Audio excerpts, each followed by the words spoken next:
Shalom. I want to give all praise and glory unto Yahweh, Ba'ashem, Yahushai, Ba'ashem, Ha-Rekah Kadash.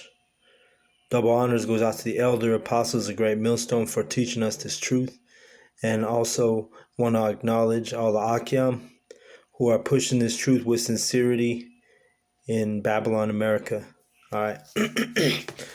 So the Spirit tonight has me in Ecclesiastes 4, and I'm going to start at chapter 1.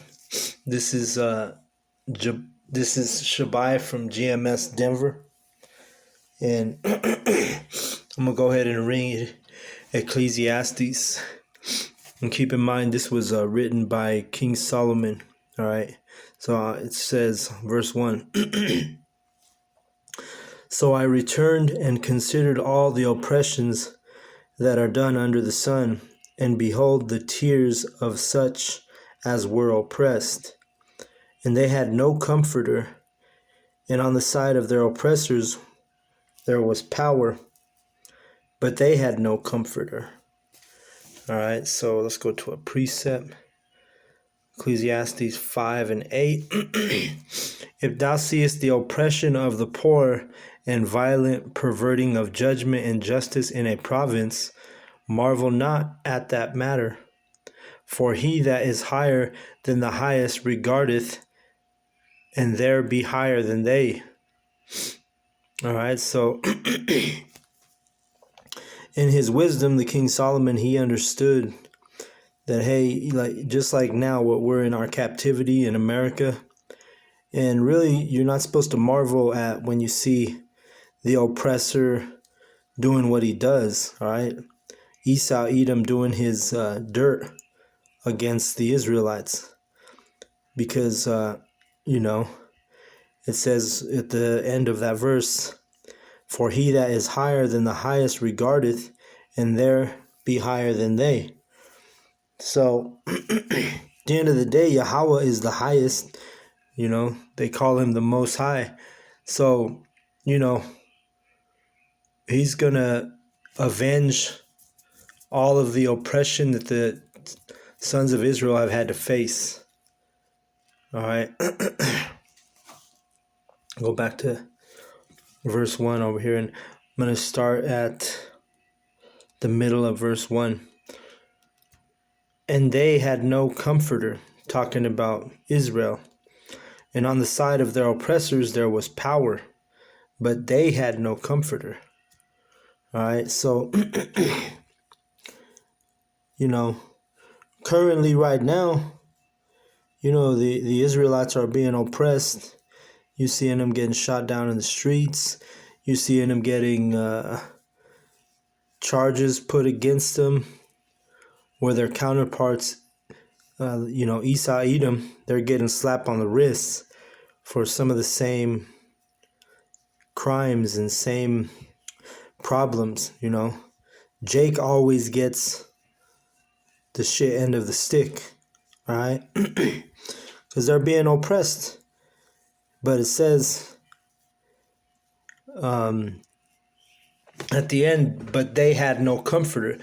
So even though the oppressors have the power, well, guess what? At the end of the day, they have no comforter, because the Most High, Yahweh, he's only going to comfort the Israelites, on the last day of deliverance and salvation. Let me keep reading. Wherefore I praise the dead which are already dead, more than the living which are yet alive.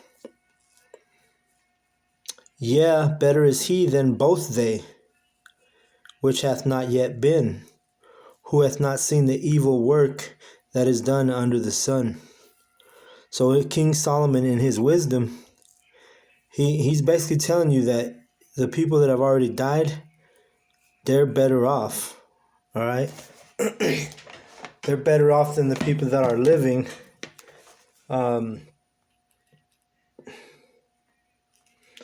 And that's why, when people go to funerals and stuff and they want to cry for the person who's dead, well, in reality, they're better off than you are, who's alive.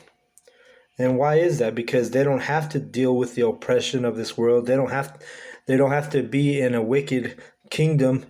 No, they're dwelling in a spiritual realm, and they're better off. You know,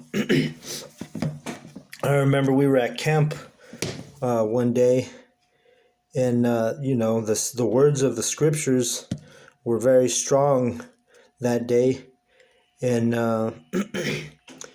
literally we saw a man go into a seizure, and everybody thought he was about to die because he was seizuring so bad on the ground, right? He fell out of his chair and just started seizuring.